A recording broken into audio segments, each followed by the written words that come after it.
안녕하세요. 온땅교회를 말씀으로 섬기고 있는 한성민 목사입니다. 온땅교회 유튜브 채널을 시청해 주셔서 감사합니다. 설교를 들으신 후에 좋아요와 구독을 꼭 눌러주시면 감사드리겠습니다. 온땅교회 말씀 사역에 큰 도움이 됩니다. 오늘도 말씀 안에서 평안하시고 즐거운 하루 되시길 바랍니다. 감사합니다. 구독과 좋아요를 꾹꾹 눌러주세요. 감사합니다.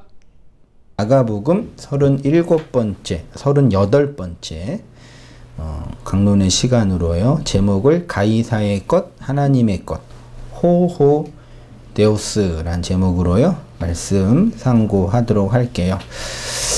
마가복음 12장부터 예수님이 예루살렘 성으로 이제 들어오시면서 여러 가지 비유의 강론들을 쭉 하시고 이제 십자가에 죽기 직전에 바리새인들과 서기관들과 이제 정치적으로 신학적으로 이제 대척점에 이르면서 이제 되게 그 극적인 그 싸움이 극에 이제 달하는 모습으로 쭉 가고 있습니다.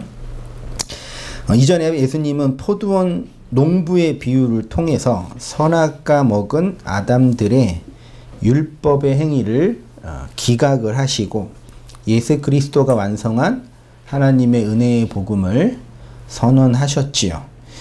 예수님이 이 은혜의 복음을 선포하시니까 율법주의의 상징 들인 서기관과 바리새인들이 그 은혜의 현실을 이해하거나 받아들이지 못하였지요.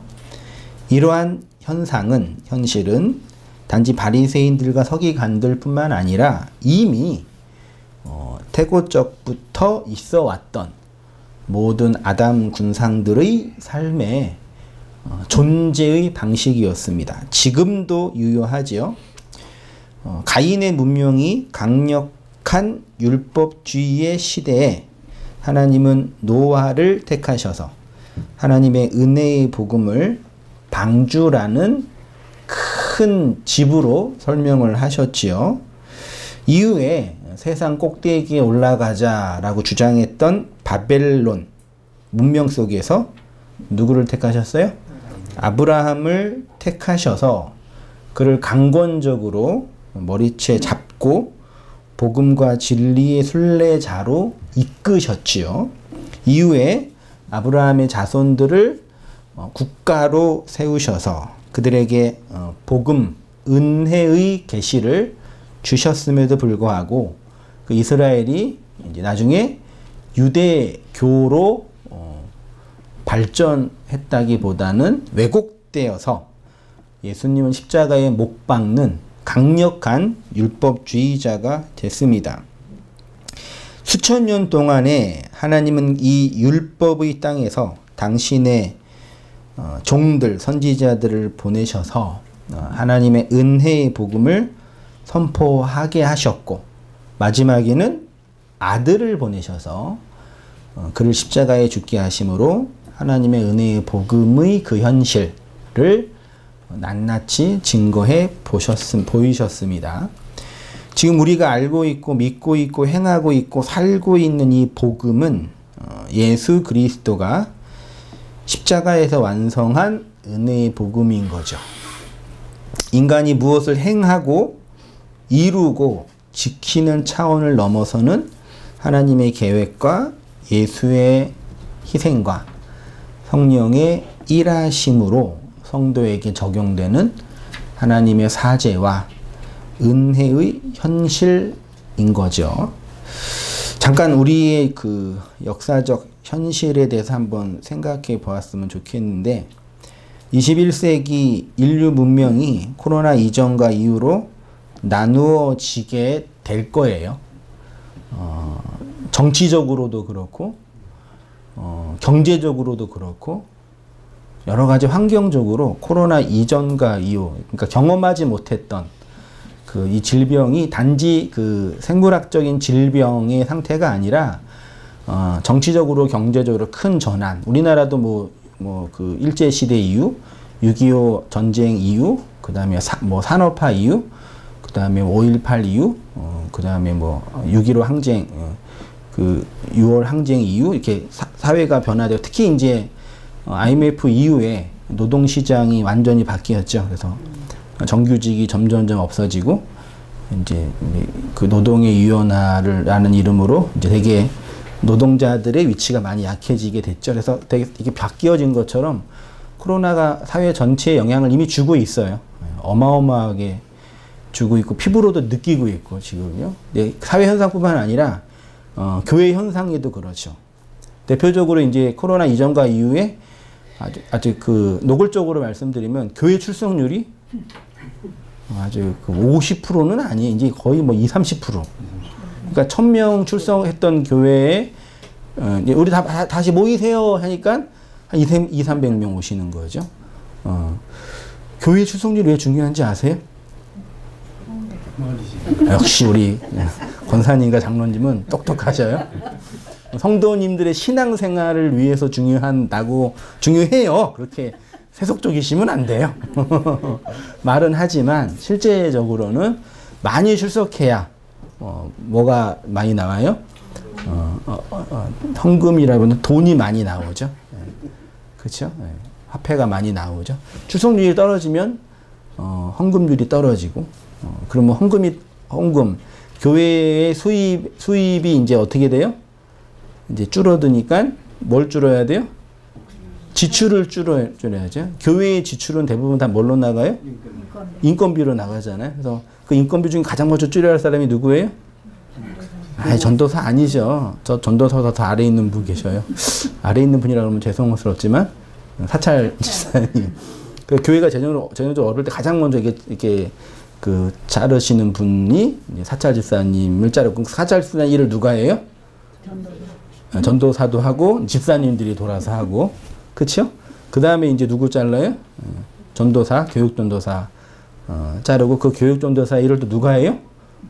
부장 집사님, 부목사님들이 하시고 그래도 어려우면은 이제 부목사님 이제 자르고 실제로 경험하고 있어요. 지금 동기들이나 한국교회 상황에 지금 저도 이제 뭐 이 배송 관련 일을 하고 있는데 이 플랫폼 노동 시장에 아주 그 신규 인원이 막 들어오고 있어요.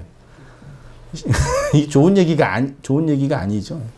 새로운 이 플랫폼 시장에 요즘에 배달이 아주 잘 되니까 오토바이를 타고 1톤 탑차를 타면서 하는데 많이 누가 들어와요? 이제 이렇게 사역했던 분들도 들어오고 하면서 그러니까 이게 뭐 나쁘다, 옳다 이 문제가 아니라 현상이에요. 그냥 자연스럽게 발생되는 현상이에요. 이 현상을 어떻게 해석하냐가 되게 이제 중요하죠. 단순히 교회가 복음적인 능력을 상실해서 이렇게 됐다 이런 차원이 아니라 아주 이렇게 거대한 물줄기가 전 세계를 이렇게 어구하고 있는 거죠. 르네상스 운동이 서양 문명을 바뀌었던 것처럼 그리고 뭐 그 프랑스 대혁명이 전 세계 문명을 바뀌었던 것처럼 이게 어떤 새로운 이제 그런 어떤 정치적이고 군사적인 일이 아니라 이 바이러스 하나 때문에 이 자본시장, 경제시장 체계가 완전히 이렇게 재전환되고 있는 그런 아주 무서운 그 변혁기를 지금 우리가 지나고 있어요. 단순히 교회 입장에서 뭐 출석률이 떨어진다 이 정도가 아니라요. 그러니까 경험하지 못했던 새로운 세계가 되는 거죠. 거기에 이제 어떻게 적응하면서 또 이제 살아야 되냐는 또 이제 우리의 몫이 되죠. 되게 어떤 의미에서는 기회일 수 있겠지만 또 어떤 면에서 되게 무서운 현실인 거란 생각이 들더라고요. 뭐 아무튼 그렇게 전체적으로 근데 교회적으로 보면은 한국 기독교 문명도 코로나 이전과 이후로 나누어지게 될 거예요. 아마 나중에 이제 코로나 이후에 신학교에서 많은 이제 논문이 낼 거예요. 아마 이제 코로나 이후에 한국교회 뭐 변화 등등으로요. 그동안 한국교회 성장 동력이라고 믿었던 요인들 있죠. 이런 요인들이 코로나로 인해서 완전히 무너졌죠. 한국교회 성장의 동력이 뭐였어요? 성도들의 헌신, 어떤 열정, 목회자들의 어떤 헌신, 뭐 이런 거였잖아요. 그게 이제 무너지고 있죠. 아니, 성도들이 헌신하려는데 헌신할 수 있는 교회를 못 나갔는데 어떻게 해요? 전도해요, 못해요, 이제?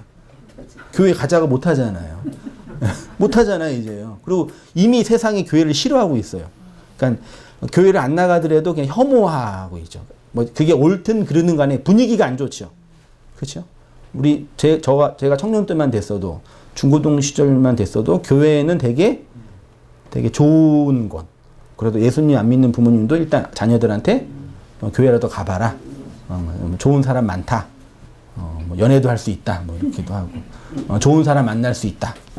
실제로 많은 인맥도 형성이 되고, 또 청년들은 또 이렇게 사회관계도 맺고, 하여튼 되게 복합시설이었죠, 교회가. 사회문화 복합시설이었죠. 좋은 긍정적인 이미지인데 부정적으로 혐오의 이제 대상이 이제 되고 있는 그런 또 사회적인 현상이 됐죠. 목사와 프로그램, 교회 건물 중심으로 성장했던 한국교회 신학적인 영향이 아닌, 교회 건물이 하나님의 집이에요, 아니에요? 아니죠. 신학적으로 제가 논증했지요.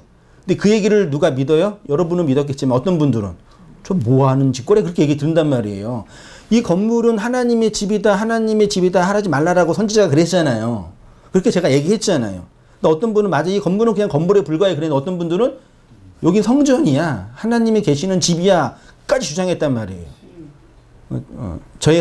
저를 공격하고 무시하고 비난하고 그랬잖아요. 근데 코로나가 오니까 하나님의 집에 못 들어가네. 설교 한편으로 듣지도 못했던 사람들이 그냥 그 바이러스 하나 때문에 그동안 믿어왔던 신학 체계가 무너지는 거죠. 옛날에는 주일날 교회 안 가면 큰일 날 것처럼 느껴졌는데, 이제 안 간 게 아니라 못 간 거잖아요. 못 가고 나서 보니까 큰일이 생겨요, 안 생겨요? 안 생기니까, 그러면 뭐 안 가도 별일은 없겠구나, 이렇게 이제 전환되고, 심지어 이제 막 인터넷 예배로 또 전환되고 막 바뀌고 있잖아요. 그러니까 그동안 한국교회가 믿어왔던 그 신념들, 심지어 요즘에도 어떤 분이 그런 얘기 하더라고요. 교회 성도 개신교는 순교의 역사다. 뭐에 순교를 했냐? 예배를 위해 순교했다. 우리는 목숨 걸고 예배를 드려야 된다. 그렇게 말하는 분도 계셔요. 이렇게 지금 예배 못 드리는 현실 속에서요. 그런 얘기가 점점점 어떻게 해요? 이제 힘을 잃어버리고 있는. 굳이 신학적으로 논쟁하지 않아도 이미 사회 현상 구조로 힘을 잃어버리고 있는 이런 시대가 돼버린 거죠. 저는 얼마나 허무해요. 허전하겠어요. 목놓아 피 튀기면서 외쳤던 그 신학적인 논제가 사회적인 어떤 현상 때문에 그냥 한 방에 없어져 버리니까. 그게 이제 신학적인 어떤 영향이 아니라 구조적인 변화로 이전에 믿어왔던 종교적 신념들이 이제 무너지게 됐죠. 이러한 현상은 한국 교회의 외적인 구조에 강력한 변화를 이미 일으키고 있습니다. 어떤 이들은 기독교와 교회의 위기라고까지 말하기도 하는데, 본질은 그런 신학적인 위기가 아니에요. 이거는요. 그렇죠? 이거는 복음의 본질의 위기가 아니에요. 위기가 아니에요, 사실은. 언제나 세상은 그래 왔어요. 그러니까 교회 구조, 현실 교회의 현실적인 문제는 위기겠죠. 목회자의 어떤 그 인건비나 사례비나 교회를 운영하는 거에 큰 문제가 생기는 거니까. 대신 그 교회의 본질, 그 신학의 본질의 문제는 아니에요. 오히려 그동안 말로 외쳤던 그 신학적인 얘기가 실체화된 부분에서는 더 긍정적인 전환이 될 수 있겠죠. 본질은 지금껏 그들이 기독교 복음의 총론을 알지 못한 채 관념과 주관적인 신념으로 소유했던 자기 믿음의 페르소나의 벗겨짐. 그렇죠. 본질이 아닌 것들이 이제 무너지는 거죠. 복음과 은혜의 총론적 이해가 없으면 다양한 사회적, 종교적 변화에 따라서 기독교의 절대성과 유일성을 상실하게 됩니다. 잘 들어보세요. 이러한 한국교회의 위기는 복음의 총론 없이 개별적인 강론에 들어가서 실천 신학의 범주 안에만 머물러 있기 때문에 기독교를 단순히 도덕적, 종교적 해석으로만 이해했기 때문이죠. 이들은 모두 역사적 예수에 갇혀 있어요.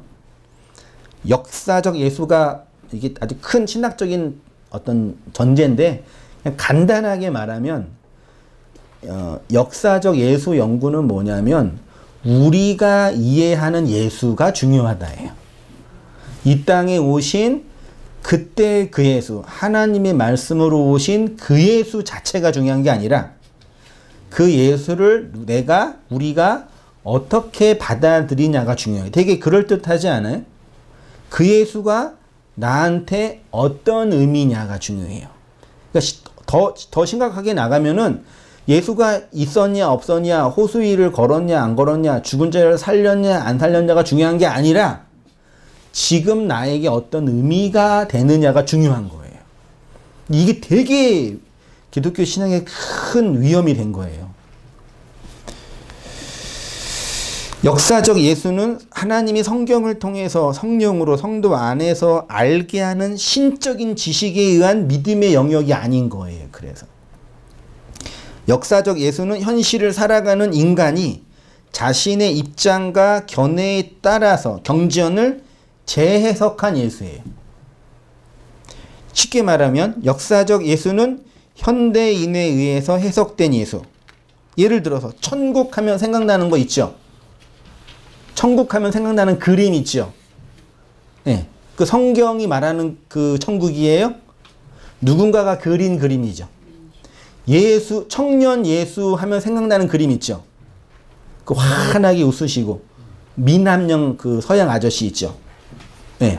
그거는 성경이 말하는 예수가 아니라 누군가에 의해서 그려진 예수죠. 우리는 그 예수와 그 예수라고 이렇게 이꼴 동화하면서 받아들인 경향이 있잖아요.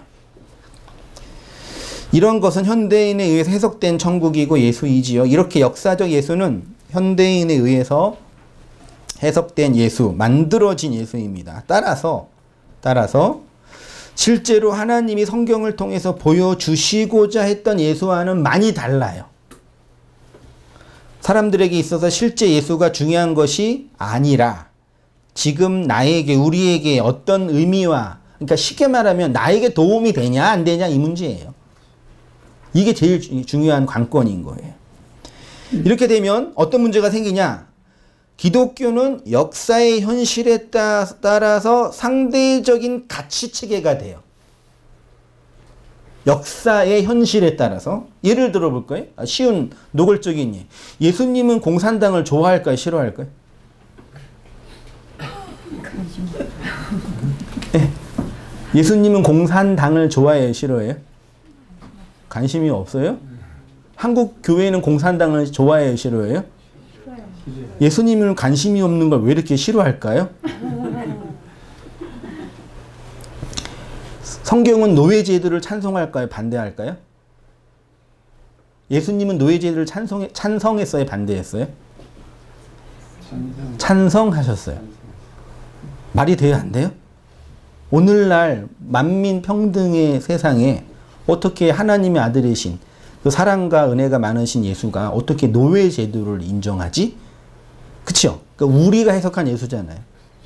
동성연애 예수님은 찬성했을까요? 반대했을까요? 한국교회는 동성연애 찬성에 반대예요? 반대예요? 예수님은 찬성 반대도 안 했던 걸 왜 한국교회는 찬성 반대하죠? 그걸로 죽이네 살리네 뭐 사탄의 자식이네 뭐네 비난하면서. 그러니까 성경의 그 절대적인 가치 체계가 아니에요. 그거는요. 그게 제가 지금 쓸데없는 거다 말하는 게 아니라 수천 년, 그러니까 절대 진리는 인간의 사회, 문화, 경제, 정치에 의해서 해석되어지면 안 되잖아요. 그것과 상관없이 절대 불변의 가치여야 되잖아요. 근데 우리가 지금 목숨 걸고 싸우고 있는 이 모든 것들은 다 상대적인 가치 체계들이에요. 그게 무너지는 거예요. 그러니까 그 상대적인 가치 체계가 절대적인 진리라고 믿었던 이 체계가 무너지는 거예요.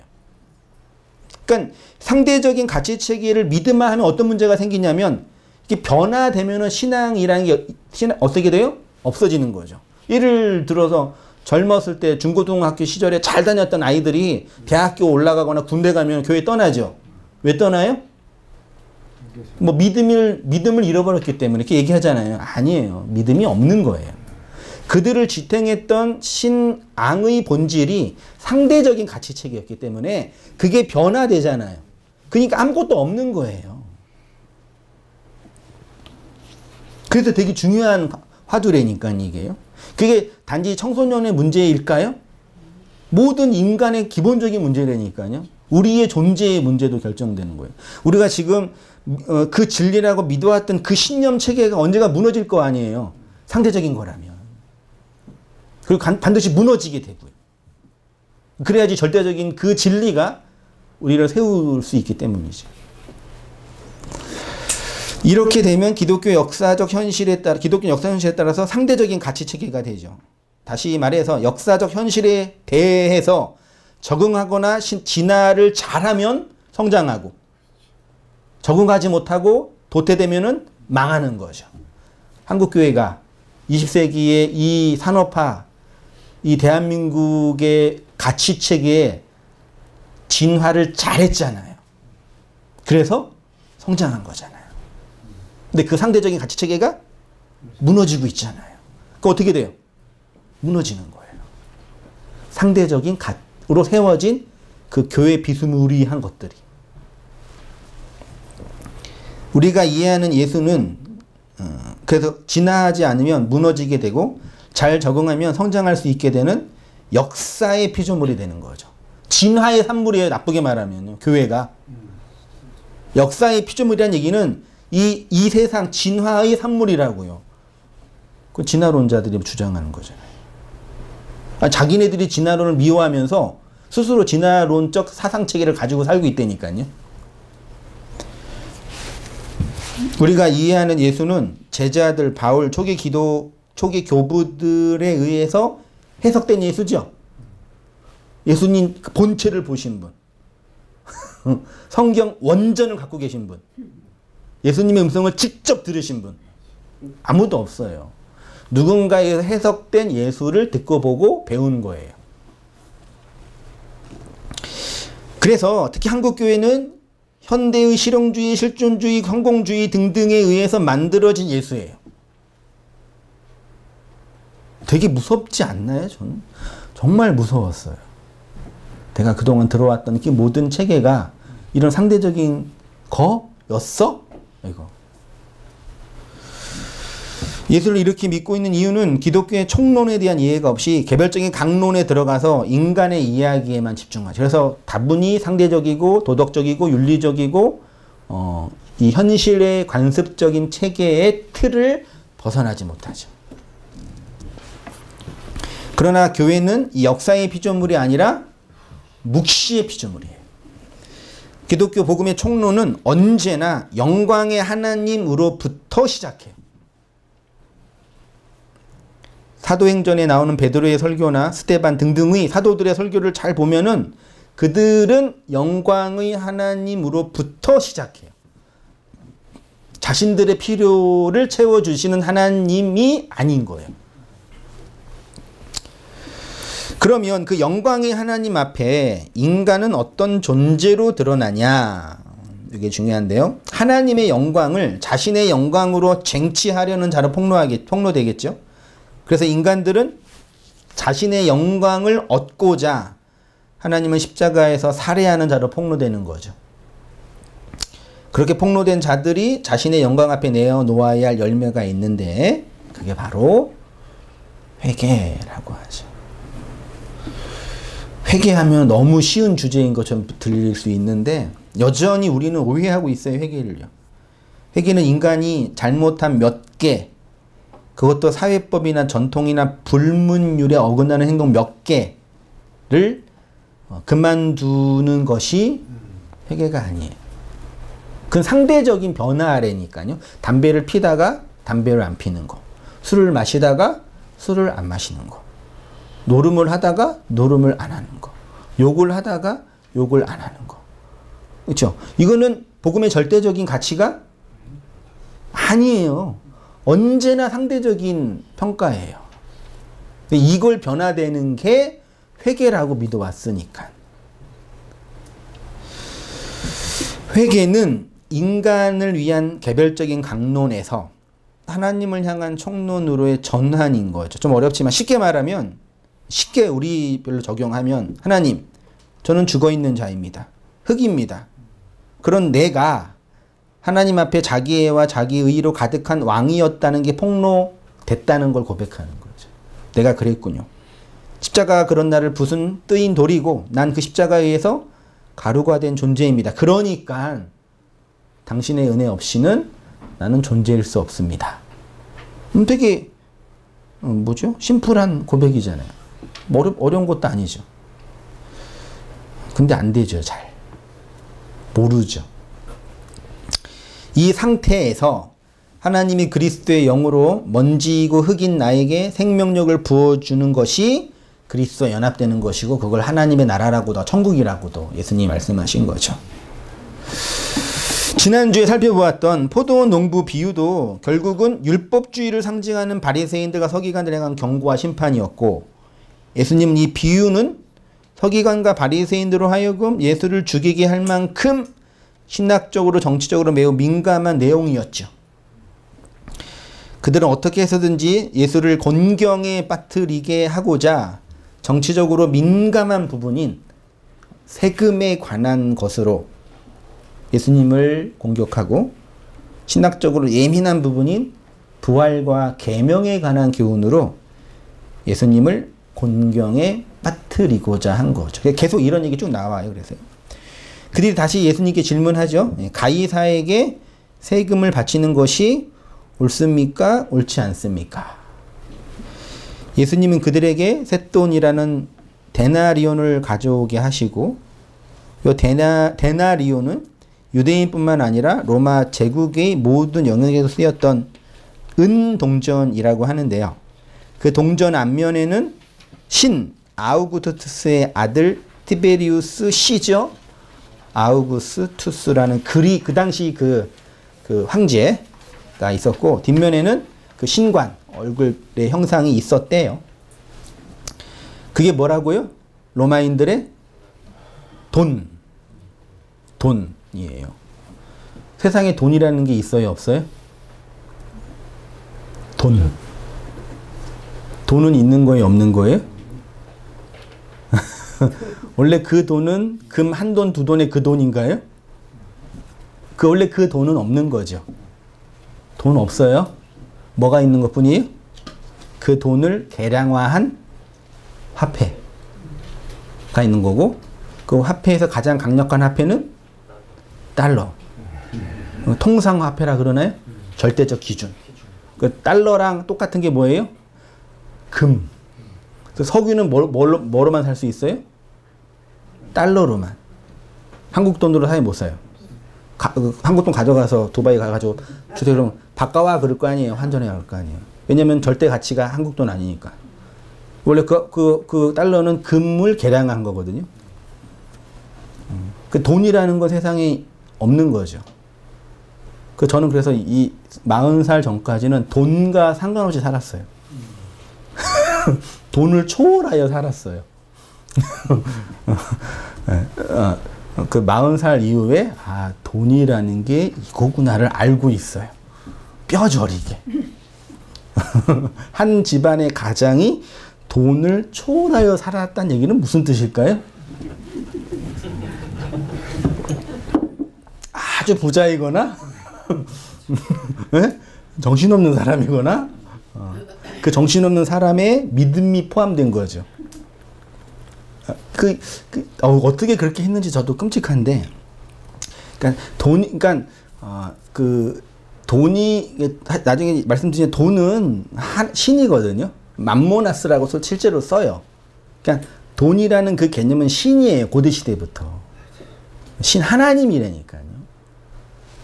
그러니까 저는 그 인간의 욕망으로 태형된 그 돈을 초월한 하나님을 섬긴 거죠.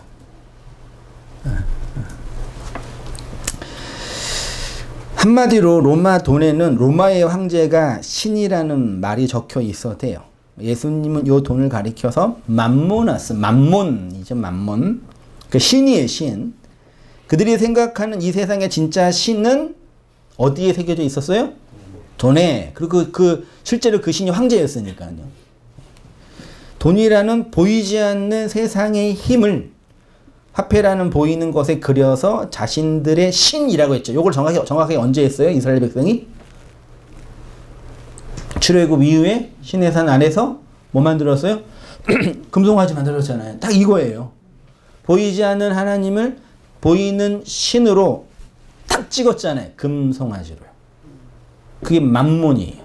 그게 돈이에요. 그게 또 하나님이에요.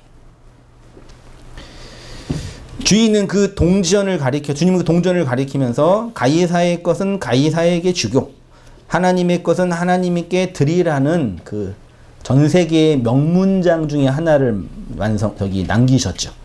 가이사의 것은 가이사에게, 하나님의 것은 하나님에게. 맞는 말이 틀린 말이에요?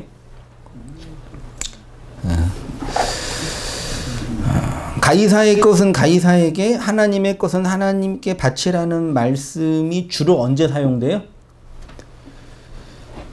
이 말씀 공부하다가 인터넷 보니까 어떤 설교를 제목을 봤는데 이 본문을 가지고 설교를 했는데 어떤 목사님이 제목이 모범 납세자 예수 그렇죠? 되게 신선하더라고요. 야, 목사님이 전직 직업이 세무공무원이셨는지 모르겠는데 모범 납세자 예수. 예수님도 납세 성실하게 하셨다. 그러니까 여러분도 성실하게 해라. 뭐 그런 취지인지 아니면 정말 그 진리의 본질을 알아가지고 얘기했는지는 제가 원문을 여기 설교 내용을 못 들어서 모르겠는데 정치적으로 국가 권력과 종교 권력이 대치될 때 재정적으로는 국가에게 세금을 바치는 것과 교회에게 헌금을 바치는 것을 설명할 때 주로 사용하죠. 그러니까 국가에게 세금을 납세해야 되는 것처럼 교회에게 헌금을 납세해야 한다는 취지로 말하죠. 교회에 헌금을 내는 것이 국가의 세금을 내는 것과 동일한 권위를 가진 거다라고 그런 취지로 주로 얘기하죠. 맞잖아요. 어떻게 이렇게 적용을 잘하는지 모르겠어요. 그래서 이 말씀을 어떻게 해석하냐면 국가에 내는 세금이 가이사의 것이니까 국가에 내고 11조나 기타 헌금은 하나님의 것이니까 떼먹지 말고 하나님께 내라는 말씀으로 권위를 가진 거죠. 그것도 예수님 하신 말씀이라고, 더 중요한 말씀이라고 실제로 빨간 줄까지 그으면서 자신들의 재원을 확보하는 것을 신적으로 정당화하죠. 실제로 저는 뭐 목사였으니까, 사역자였으니까 헌금을 못 내면은 세금을 안 내는 꼴이었죠. 제가 그 전도사 때 신학교 다닐 때 이제 정리하고 신학교 들어가니 신학교가 희한하게 그 다른 일을 못하게 했었거든요. 제가 다니던 신학교는 원래 저는 일하고 하면서 신학교를 하려고 했는데 제가 들어간 신학교는 세상을 다 포기하고 오라고 하는 차원에서 했던 것 같는데 그래서 어쩔 수 없이 일도 못하고 사례비 그때 70만 원이었거든요. 그걸로 3년을 산 거죠. 첫 번째 년은 이제 제가 그냥 벌어던 돈도 있어가지고 좀 쓰면서 했는데 2년째부터는 힘들어지더라고요. 그래서 11조를 헌금을 못 냈어요. 그러니까 뭐 사역자가 못 내니까 이제 목사님께서 이제 불러가지고 왜 못 내냐? 저도 혼나고 사모도 혼나고 그랬던 기억이 나죠. 어떻게 그걸 지나가는지 모르겠는데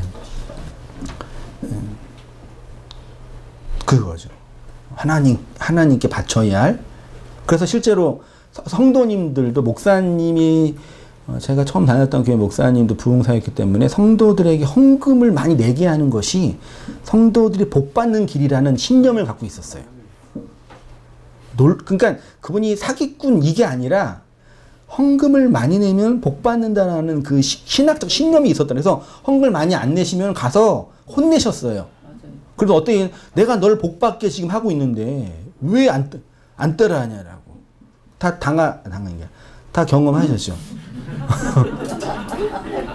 그러니까 그게 되게 무서운 거죠. 차라리 사기꾼이면은 좀 하는데 이게 그 신념이 있는 거죠. 그게 상대적 신념이라는 얘기. 그러니까 왜냐하면 그분이 헌금을 제일 많이 내거든 교회에서. 그거거든요. 그러니까 그렇게 그래서 복받는 생각하는 거죠. 그렇게 이제 흔히 적용을 하죠. 그런데 이제 이 말씀은 본질적으로 패러독스, 역설이에요. 왜냐하면 이 세상의 모든 것은 다 하나님의 것이잖아요. 가이사의 것이 어디 있어요? 맞죠? 예수님이 친히 가이사의 것이라고 구분해 주셨네요. 그러면 역설이라 그래요. 바울도 모든 권세는 누구에게 있다? 하나님이 정하셨다. 그러니까 어떻게 하라? 복종하라. 많이 들어보셨죠? 여러분, 왜 이렇게 한국교회 보수주의가 왜 이렇게 독재에 대한 친감이 있는지 아세요? 일반할 필요는 없지만, 제가 제일 20살 때 가장 그 존경했던, 흠모했던 목사님 중에 한 분이 김중건 목사님이라고, CCC 그 대표인데, 그분이 민족의 가슴마다 피 묻은 그리스도인 오게 하자는 뭐 설교 집이 있어. 우리 나이 선배님들은 젊어서 그 신문에 예수 칼럼 쓴 거 보셨죠? 되게 히트였는데 그거. 이렇게 글도 진짜 잘 쓰시고 설교도 정말 탁월하게 하신 분인데, 그분이 이 설교를 하면서 모든 권세는 하나님, 그때 독재였거든요. 예, 분명히. 근데 이 말씀을 근거로 그것도 하나님 허락한 거니까 뭐 해야 된다? 순종해야 된다. 이렇게 이제 적용을 한 거죠. 지금 생각해서 보면은 얼토당토 안 된 적용. 물론 그렇게 해가지고 교회가 부흥이 된 거죠. 그 당시 어떤 세력과 결탁해서 또 기복주의, 성공주의에 결탁해가지고 이렇게 분위기를 잘 탄 거고 잘 현실에 진화한 거죠. 상대적인 평가잖아요. 그렇게들 적용하죠. 이 세상에서 권세라고 정해진 그 모든 것은 다 하나님이 정하신 것이라고 합니다. 예수님이 가이사의 것이라고 할 때 그 가이사의 것의 범주도 누가 정한 거예요? 하나님이 정한 거예요. 그럼에도 불구하고 인간은 가이사로 대표되는 이 세상의 힘, 자기의 힘으로 살아가는 존재들이죠. 그리고 그 가이사의 것을 얻기 위해서 가이사를 섬기며 그에게 복종하며 살아가죠. 그러니까 가이사는 인간의 공포와 두려움과 욕망이 만들어낸 가짜, 없음의 신이죠. 없는 신이죠. 돈이 없는 것처럼. 여러분, 돈을 섬기세요? 화폐를 섬기세요? 이렇게 말하면 기분 나쁘시죠? 세상은 돈을 섬기나요? 화폐를 섬기나요? 네? 돈이 중요하다 그래요? 화폐가 중요하다 그래요? 화폐는 하나도 안 중요해요. 그분들에게는요. 뭐가 중요해요? 돈이 중요하다. 실제는 돈은 없어요. 뭐만 있어요? 화폐만 있단 말이에요. 그 보이지 않는 인간의 욕망에 투영된 인간들의 그 헤게모니의 결합체. 그래서 이 헤게모니를 얻는 자들이 부자가 되는 거죠. 세상에서. 그 부자라는 얘기는 화폐를 많이 얻게 되는 거죠. 세상 사람, 그러니까 인간은 다 뭐 때문에 싸워요? 이 돈 때문에 싸워요. 독 까놓고 전쟁 왜 해요? 돈 때문에 해요. 다 이것 때문에 싸운다니까요. 송사 문제, 뭐 법적인 고소 문제, 다 뭐 때문에요? 돈 때문에요. 뭐 그게 나쁘다 옳다가 문제가 아니라. 그러니까 화폐 때문에, 그러니까 돈이라는 보이지 않는 그 개념, 신의 개념 때문에 싸우는 거죠. 그 허구의 신이에요. 그래서 그 허구의 신이 뭘 줄 수 있어요? 못 줘요. 주는 건 국가가 정한 화폐, 종이 쪼가리 주는 거예요.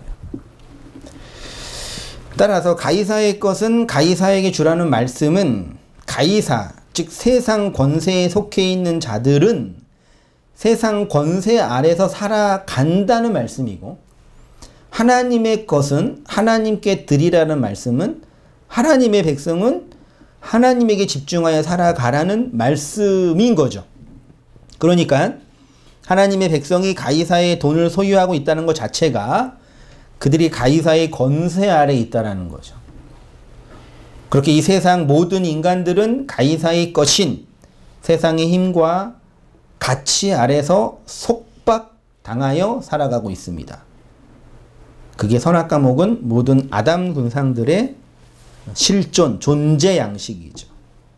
그들에게 하나님이 하나님의 소유를 찾아와 구원의 은총이 나타나는 거죠.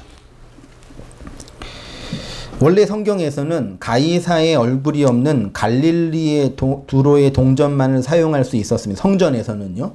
그래서 뭐가 필요했어요? 환전소가 필요한 거죠. 겉으로는 세상과 하나님의 것을 구별했어요. 우리는 하나님의 것만 받는다. 더러운 로마의 돈은 안 받는다라는 신학적 체계 위에 그걸 바꾸어서 성전세를 냈죠. 환차익은 누가 얻어갔어요? 제사장들. 권리금이 얼마였을까요? 수억 됐겠죠. 그 권리금은 누가 관장하겠어요? 제사장들. 그 보세요. 환전소 관리하죠. 그 다음에 소시장, 염소시장 관리하죠. 세금 관리하죠. 그러니까 당시에 제사장 이런 사람들은 그냥 제사 드리는 사제가 아니라 그냥 정치적 관료였다니까요. 처음부터 그 사람들이 그랬겠냐고요. 그러니까 종교적 헤게모니가 만들어지니까 그렇게 이제 변질된 거죠. 그러면서도 이게 하나님을 섬기는 거다. 우리는 가이사의 얼굴이 그려져 있는 이 동전을 하나님께 드릴 수 없다. 바꿔와! 그런 거죠. 얼마나 끔찍해요. 오늘날 그렇게 말하는 사람들처럼. 여러분이 헌금을 많이 내야지 하나님 복 주신다니까요. 그게 진짜 그 신념으로 말씀하시는 거라니까요. 근데 그 신념이 이제 어떻게 돼요? 이런 현상 때문에 무너지잖아요. 제가 신학적으로 막 비판해도 아주 그냥 우습게 봤던 분들이 그런 이 바이러스 하나에서 사회 현상이 만들어지니까 다 무너지는 거예요. 아, 예배당이 성전이 아니네? 아, 목사는 축복하는 능력이 없네? 를 이 바이러스 하나 때문에 경험하는 거라니까요. 설교 백날 해봐야 의미 없어요. 그러니까요. 바이러스 조그만 거 하나 하면은 그냥.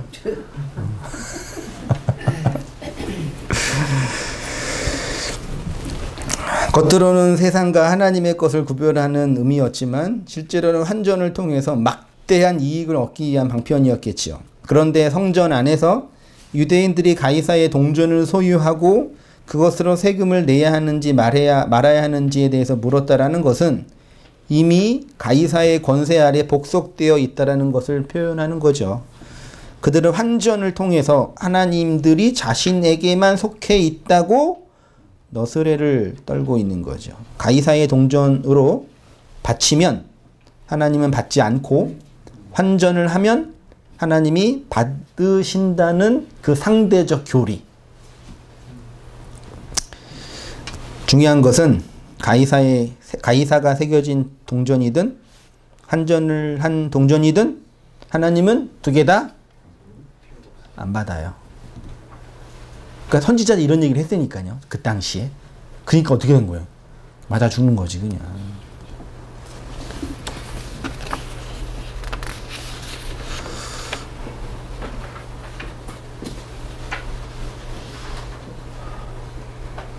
강아지든 인간이든 밥 먹는 밥그릇 건들면 가만히 안 있어요. 정말이에요. 그것만 안 건들면 상관없어요.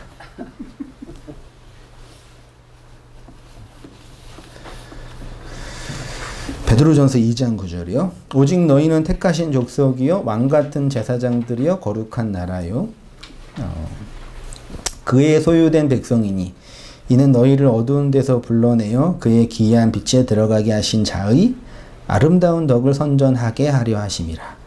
너희가 전에는 백성이었더니 이제는 하나님의 백성이요 전에는 긍휼을 얻지 못하였더니 이제는 긍휼을 얻은 자니라.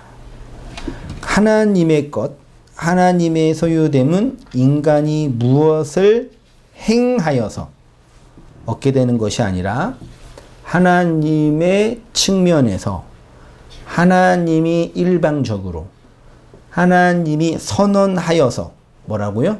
너는 내 것이다 라는 선언을 통해서 되는 거예요.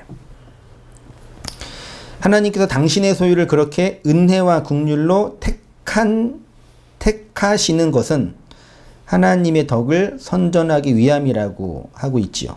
그러니까 가이사의 것은 가이사에게 주고 하나님의 것은 하나님에게 드리라라는 말씀은 납세 잘하고 헌금 똑바로 하라는 얘기가 아니에요. 그 얘기가 아니라 가이사라는 이 세상의 힘, 그 만몬, 없는 것을 섬기는 그 만몬, 그걸 추구하기 위해서 가이사화되어 있는 이 세상에서 너희가 하나님의 것으로 소수의 선택된 하나님의 것들로 살아가라는 얘기죠. 하나님이 그들에게 원하시는 것은 나는 하나님의 은혜로 하나님의 것이 된 교회로 하나님의 것입니다 라는 고백을 하며 그 진리의 말씀 안에서 자기를 부인하고 그리스도의 십자가를 지며 살아가라는 말씀인 거죠. 이러한 예수님의 말씀을 바르게 이해한 바울이 교회를 향해서 이렇게 선언했습니다. 우리 다 알고 있는 말씀이잖아요. 보세요. 그러므로 형제들아 내가 하나님의 모든 자비하심으로 너희를 권하노니 너희 몸을 하나님이 기뻐하시는 거룩한 산 제물로 드리라. 이는 너희의 드릴 영적 예배니라. 너희는 이 세대를 본받지 말고 오직 마음을 새롭게 함으로 변화를 받아 하나님의 선하시고 기뻐하시고 온전한 뜻이 무엇인지 분별하도록 하라. 성도가 하나님께 바쳐지는 삶은 하나님의 백성이 제물로 죽는 삶이라는 건데 그 삶의 원형은 누구의 삶이었어요? 네. 예수의 삶이었어요. 그 예수를 따르는 누구의 삶이요? 교회의 삶이에요. 마태복음 본문 보세요.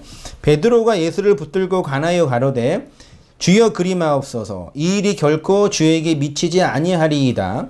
예수께서 돌이키시며 베드로에게 이르시되 사단아 내 뒤로 물러가라. 너는 나를 넘어지게 하는 자로다. 내가 하나님의 일을 뭘요? 하나님의 일을 여기서 말하는 하나님의 일은 뭐예요?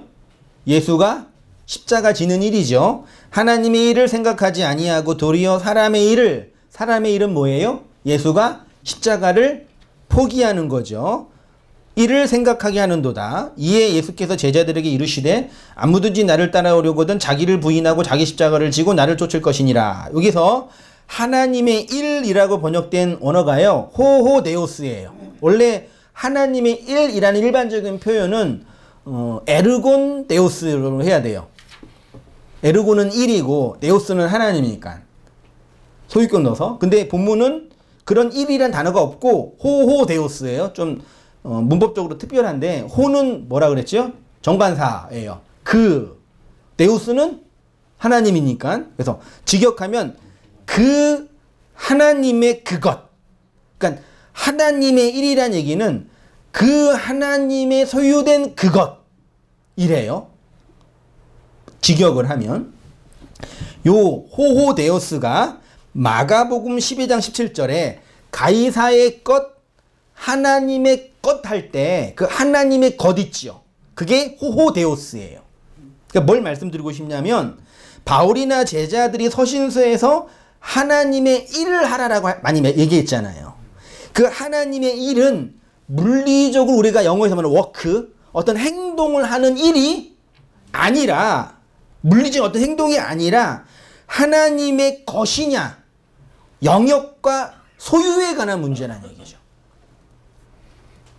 외적으로 상대적으로 물리적으로 개별적인 일을 하고 안 하고가 아니라 그 존재가 하나님의 것이냐 하나님의 영역이냐의 문제예요. 그래서 신관에서 가장 중요한 핵심은 신은 고대 신은 다 뭐가 있었어요? 지역, 테리토리가 다 있었단 말이에요. 각각의 영역을 관장해요. 그래서 그 영역에 들어가면 그 신의 원하는 뜻을 살아가야 돼요. 거부하면은 쫓겨나잖아요. 그러니까 그 영역, 그 신에 소속되는 개념으로 신과 연합되는 것을 이해했거든요. 그러니까 제자들이 우리가 하나님의 일을 해야 한다는 얘기는 외적인 행동, 인간의 개별적인 상대적인 평가로 계측할 수 있는 일이 아니라 그 존재가 너희 존재가 그 하나님의 그것이 속해 있냐로 묻는 거란 말이에요. 하나님의 그것이냐의 영역이라는 차원입니다. 예수님이 베드로에게 내가 지금 하나님을 생각하지 않고 사람을 생각한다라고 할 때 그 일은 십자가 지는 것이고 사람의 일은 그 일을 거부하는 것인데, 그러니까 하나님의 일은 예수님이 십자가를 지고 하나님의 완전한 제물을 바쳐짐으로 하나님의 뜻, 하나님의 일을 성취하는 것이죠. 중요한 것은 이 하나님의 일과 하나님의 것은 그 인간이 아니라 그러니까 일은 내가 하는 차원이니까 주체가 나일 수 있잖아요. 그러니까 하나님의 일을 한다라고 할 때 그 일은 누가 하는 거예요? 내가 하는 거잖아요. 근데 하나님의 것이 된다는 얘기는 그 주체가 나 하나님의 것 될게 이렇게 되는 게 아니라니까요. 하나님의 그 테리토리, 그 지역에 속하냐 이 문제란 얘기예요. 그러니까 엄밀하게 따지면 인간이 하나님의 일을 하는 것은 불가능하죠. 더욱이 하나님께 바쳐지는 것은 더 불가능하죠. 결국 하나님의 것을 드린다라는 말은 하나님의 것과 하나님의 일의 주체가 하나님이시기 때문에 그의 모든 일은 하나님의 주권과 계획과 행위로 은혜로 성취되는 것임을 인정하고 받아들이고 고백하는 것이 하나님의 것을 하나님께 드리는 거죠. 그러니까 자꾸 이 말씀 봐서 하나님께 드리라 그러니까 자기의 육체의 인생을 드린다라고 하잖아요. 그러니까 그럴 수 없다고요. 그건 없는 일이라고요. 그러니까 하나님이 일어날 수 없는 일을 요구하시겠냐고 우리한테요. 그래서 예를 들어서 익스플로러 74 때 우리 선배님들이 선교사로 헌신하실 분 손 들었잖아요. 지금도 기억나세요? 들으신 분. 그렇잖아요. 그래서 들어서 막 고민하다가 정말 하나님께 선교사로 드렸어요. 나중에 하나님이 심판대 앞에서 딱 볼 때 나한테 드려졌구나 하나님 그러시겠냐고. 왜 안 받으세요 하나님 그러면 뭐라 그러시려고. 하나님이 나를 어떻게 예수님이 대접받고자 하는 대로 대접하라는 말씀이 이러한 말씀이죠. 하나님이 나를 어떻게 대접하셨는지를 아는 것이 하나님을 뭐 하는 거라고요? 대접하는 거예요. 그렇게 하나님의 것이 하나님께 드려져야 한다는 것은 우리가 예수의 공로, 하나님의 은혜만을 의지하는 자로 하나님 앞에 죽은 자로 악한 자로 내려간다는 말씀이죠. 이러한 내적인 상태를 예수 믿는 것. 이거 너무 쉽죠? 뻔한 얘기죠? 근데 예수 믿는 사람 별로 없어요. 예수 믿는 나를 믿는 거죠. 예수 믿고 있는 그 믿음을 믿고 있는 거죠. 동아줄이 내려오는데 동아줄을 믿어야 돼요? 동아줄을 내린 분을 믿어야 돼요? 네. 우리는 동아줄을 믿는 거예요. 줄을 믿든지 붙잡고 있는 내 손을 믿든지. 그건 아니에요. 네. 그걸 내려주신 그분을 믿는 거예요. 다른 차원의 믿음이라니까요.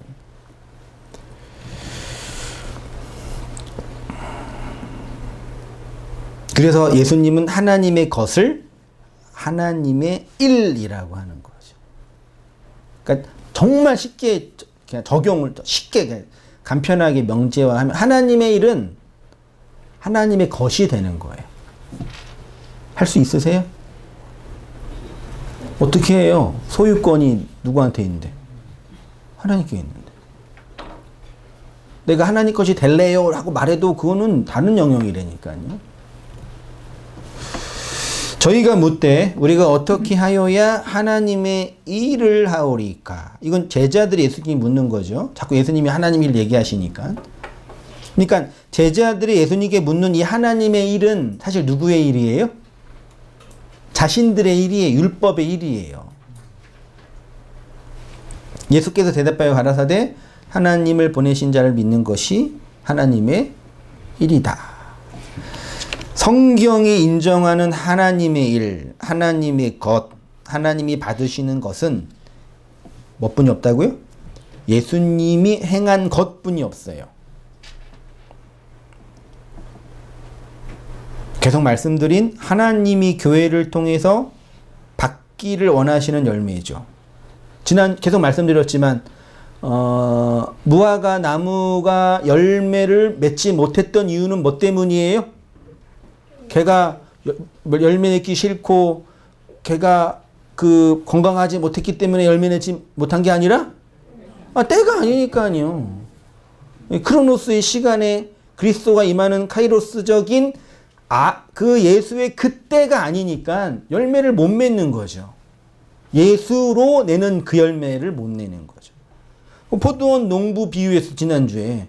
포도원 농부들이 그 주인에게 소출, 열매를 못 줬잖아요. 왜요? 주인이 요구하는 그 열매는 그들이 못 냈거든요. 선지자들이 요구했던 그 열매를 이스라엘 백성이 못 냈어요.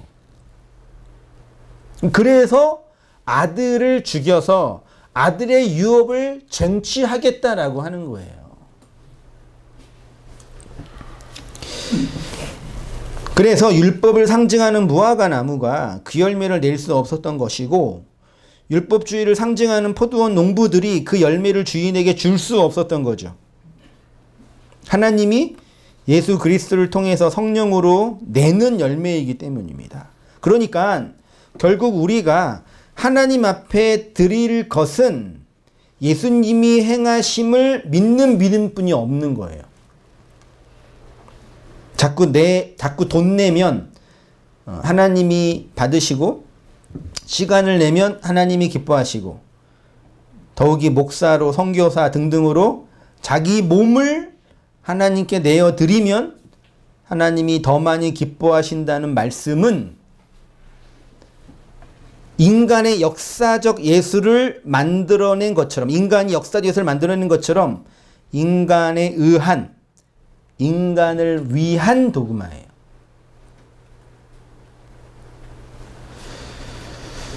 교회에 헌금을 낼 때 그 헌금 안에 있는 의미를 바르게 이해하고 내야. 원래 헌금이란 용보다는 연보가 더 정확한 의미인데 이거 내지 않으면 하나님이 기뻐하지 않으시니까 내게 무슨 일이 일어날 것 같으니까 이런 태도는 잘못된 거죠.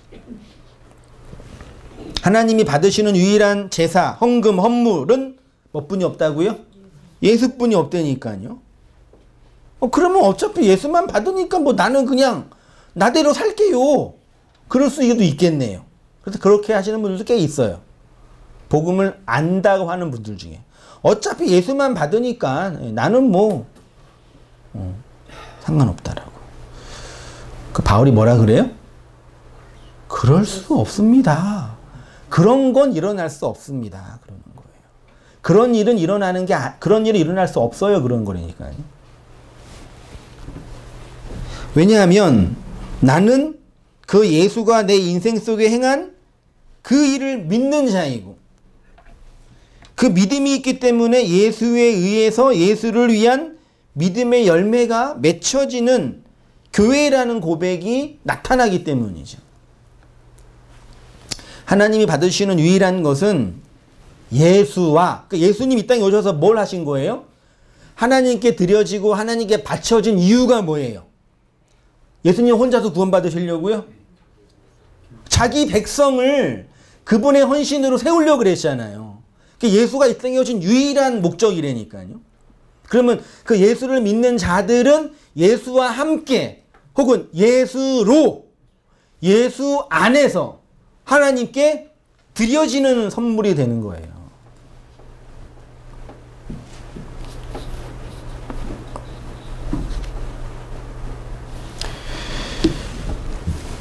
예수는 원래 하나님의 것이었지만 성도는 이 세상 아래서 가이사의 것이었습니다. 그 가이사의 것이 예수를 통해서 하나님의 것이 되는 거죠. 그러면 계속 그렇게 말하는 분들은 결국은 뭐예요? 나는 그냥 가이사의 것이니까 그냥 가이사로 살게요. 가이사의 것으로, 그 예수님이 비유했던 그 바알세불의 세간으로, 귀신의 세간으로 그렇게 있는 거네요. 가이사의 것이 예수를 통해서 하나님의 것이 되는 거죠. 이 세상의 화폐라는 돈을 헌금으로, 연보로 낼 때 그걸 아시고 내셔야 돼요.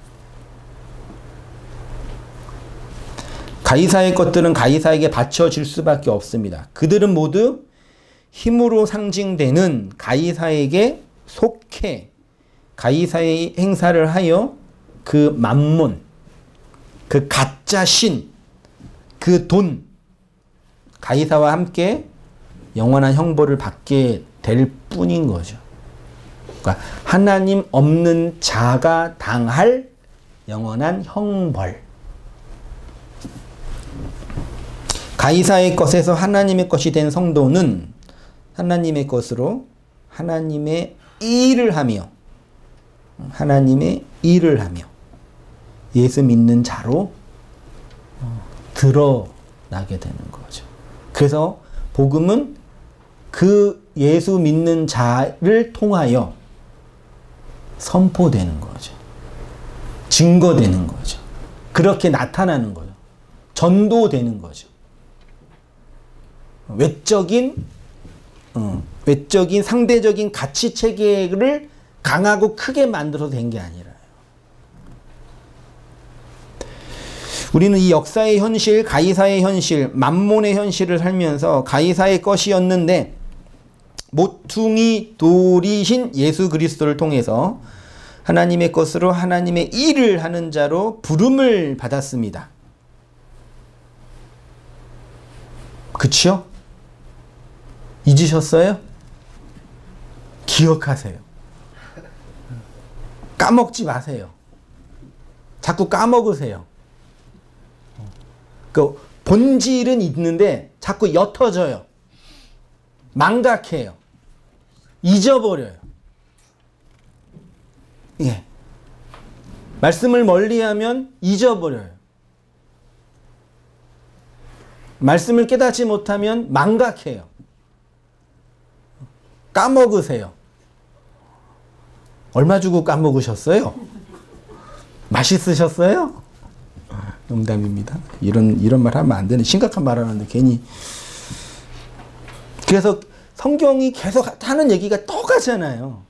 근데 그 수많은 선지자들, 수많은 교사들을 계속 보내면서 하나님의 백성에게 뭐라 그래요? 기억하세요. 까먹지 마세요. 생각하세요. 상기하세요. 반복하세요. 돌이키세요. 돌아보세요. 계속 하는 거예요.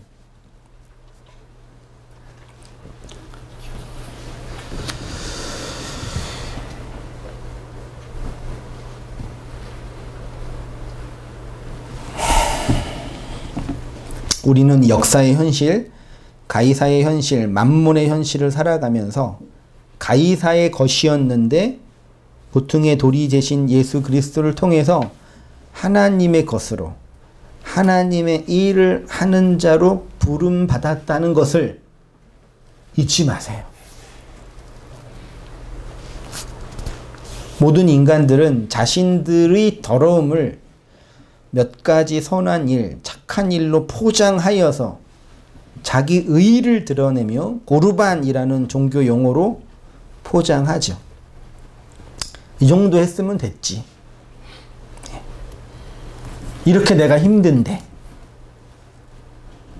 이렇게 스스로의 신앙을 합리화하려고 하잖아요. 그런 하나님의 말씀을 성령으로 받은 성도들은 자기 안에서 관절과 골수와 혼을 파고 들어오는 심장을 찌르는 비수와 같은 말씀에 의해서 자신의 죄와 악이 폭로되는 것을 경험하죠. 그래서 이 세상에서 진정으로 겸손한 자들은 하나님의 말씀 앞에서 그 존재가 폭로되는 성도들만 가능해요. 겸손한 척 할 수는 있겠지만 그 피조물의 자리에서 하나님의 은혜의 현실로 감사하고 찬송하는 자들이 바로 하나님의 것, 호호데오스, 그 하나님의 그것이 된 자들로 하나님의 일을 하는, 다른 말로 하나님이 계속 일하게 하시는 성도가 되는 거죠. 여러분 보세요. 신앙생활이 기도 열심히 하는 것으로 계측화되고 헌금 많이 내는 것으로 설명화되고 열심히 전도하는 것으로 설명화되면은 나이가 들면 들수록, 노년이 되면 될수록 어떻게 돼요? 우울해져요. 왜요? 못하시잖아요. 더더구나 재정적으로 힘들어지면 뭐 이거 완전히 그냥 나가리 되는 거예요. 그러니까 하나님이 우리에게 요구하는 그 사랑의 본질이 사람들이 계측화된 그 눈에 보이는 이 화폐, 행동, 외적인 도덕적 행위로 계측화해버리면 우리는 늙어갈수록 비참해지는 존재가 된다니까요. 그게 어떻게 복음이 되냐고요. 조금 있다고 자랑하는 사람들한테 좋을 수 있겠지만, 근데 돈은 계속 불릴 수 있겠지만 몸 건강한 거는 어쩔 수 없잖아요. 점점 해서 기억력도 감퇴되고 진짜 잊어버리고 움직이지도 못하시고 그 침대에 누워서 아무것도 움직이지 못할 때 그러면 하나님 날 버린 거예요? 진짜 그렇게 고백하는 분 너무 많이 들었어요. 간증도 들어보고. 내가 환경이 다 힘들어 아무것도 못한 처지가 될 때는 하나님도 없어지게 되는 거예요. 왜요? 나의 손발과 외적인 행위로 포장된 하나님이었으니까요. 근데 인간의 존재 메커니즘이 원래 그래요. 인간 자체가. 맛있는 거 먹으면 기분 좋고 돈 많이 벌면 자신감 생기고 맞잖아요. 키 크면 이 얘기 왜 하지? 뭐 멋있고 이런 거잖아요. 원래 존재 양식이 그런 데니까요. 근데 하나님이 우리를 그런 존재 양식으로 바꾸어 이렇게 계속 살게 하는 게 복음이겠냐고요. 그 성도에게만 그 피조물의 자리에서 하나님의 은혜의 현실로 감사하고 찬송하는 그 하나님의 것이 된 하나님의 일을 하는 자란 얘기죠. 기억하세요? 잊지 마세요. 이 은혜의 현실을 우리 모두 누리면서 살아가는 성도님 되시기를 주님의 이름으로 축원드립니다. 기도드리겠습니다. 하나님 아버지, 예수님을 책잡으려는 바리새인들과 서기관들, 그 율법자들을 향하여 그네들이 도무지 이해하지 못하였던 언어와 언사로 하나님의 것, 하나님의 일을 하는 자로 교회를 부르시고 세우셨다고 말씀하신 이 예수님의 말씀들을 상고하고 나누었습니다. 그렇습니다. 우리를 그 하나님의 것으로, 하나님의 소유로, 하나님의 그 영역 안으로 불러주셔서 하나님의 일을 하게 하고 계시오니 우리를 통하여 하나님이 원하시는 그 아름다운 열매를 맺게 하시는 그 놀라운 성령의 역사와 하나님의 일하심으로 주를 찬송하고 은혜 안에 살아가는 우리 모든 삶들 다 되어지도록 주님 인도하여 주시옵소서. 하나님께 진정으로 드려지는 하나님의 것이 되게 하시고 그 은혜의 현실을 망각하지 아니하고 기억하게 하시어서 그 진리와 말씀의 풍성함으로 자유와 안식을 누리며 살아가는 우리의 모든 삶들 다 되어지도록 주님 인도하여 주시옵소서. 이제는 우리 주 예수 그리스도의 은혜와 하나님 아버지의 크신 사랑과 성령의 교통하심이 우리 사랑하는 모든 성도님들의 삶 속에 지금부터 영원까지 함께 있을지어다. 아멘.